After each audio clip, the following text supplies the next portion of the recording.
माधुरी कश्यप।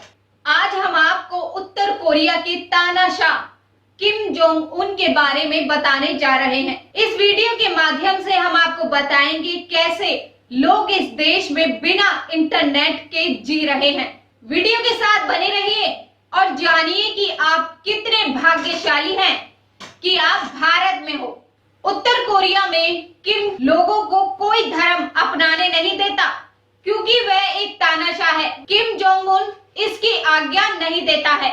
यहाँ बाइबल या अन्य धर्म ग्रंथ मिलने पर सजाए मौत दे दी जाती है।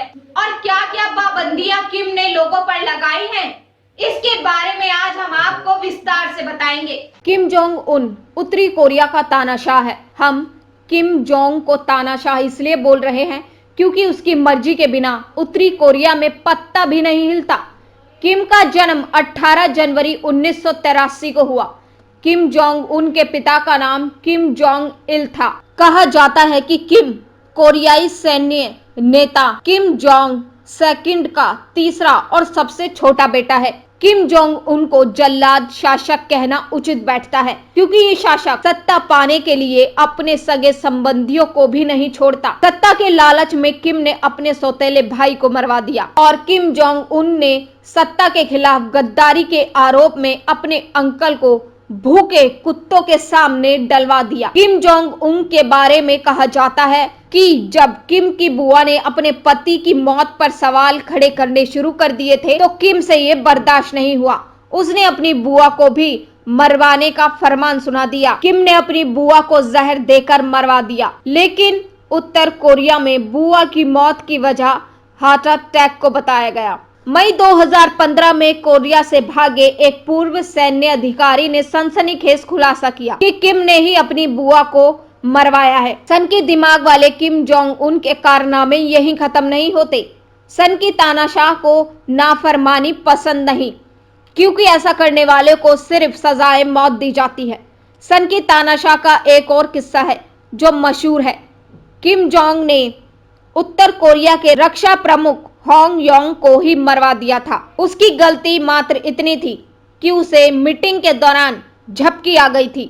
उस मीटिंग को खुद तानाशाह किम जोंग ले रहा था, लिहाजा वो आंख बबूला हो गया। फिर क्या था, किम जोंग ने रक्षा प्रमुख को गिरफ्तार करवा दिया।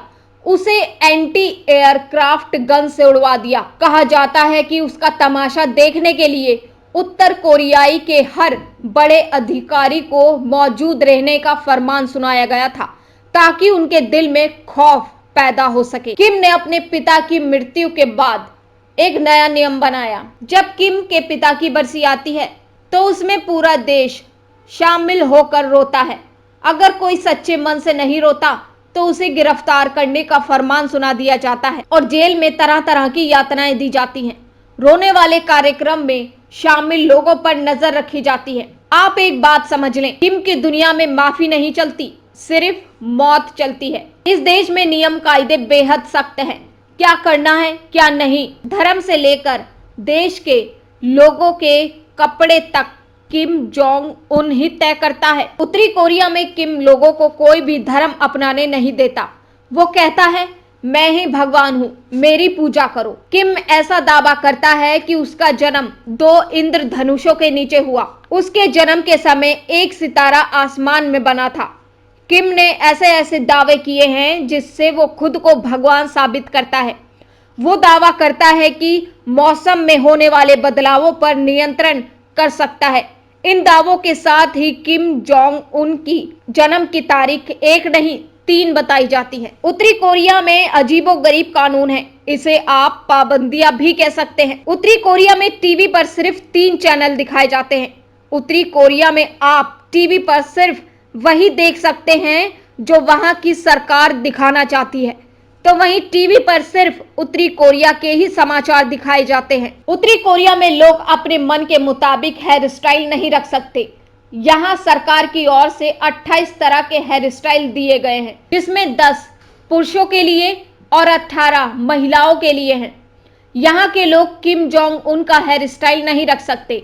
ऐसा करने पर मौत की सजा सुना दी जाती है। उत्तर कोरिया में ना तो आप बाइबल पढ़ सकते हैं और ना ही अपने घर में रख सकते हैं। अगर किसी ने ऐसा किया तो उसे सजा का फरमान सुना दिया जाता है। सरकार की अनुमति के बिना उत्तर कोरिया की राजधानी में लोग नहीं रह सकते, क्योंकि यहाँ की राजधानी प्योंगयांग में सिर्फ सफल, ताकतवर और अमीर लोग ही रह रहे हैं।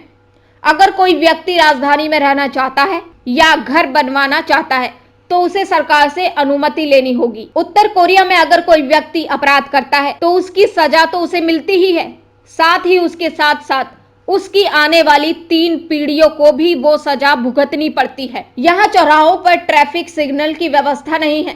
पुलिस कर्मी इशारों से ही वाहनों को कंट्रोल करते हैं। उत्तरी कोरिया के हर घर में सरकारी नियंत्रित रेडियो लगाए गए हैं। लोग इस रेडियो को बंद नहीं कर सकते। आज पूरी दुनिया इंटरनेट पर काम कर रही है, लेकिन उत्तर कोरिया में लगभग 605 ही लोग इंटरनेट का यूज कर रहे हैं। यहाँ बाहरी सुविधाएं उपलब्ध नहीं कराई जाती। किम को डर है कि लोग इससे जागरूक होंगे और मेरे खिलाफ विद्रोह करेंगे।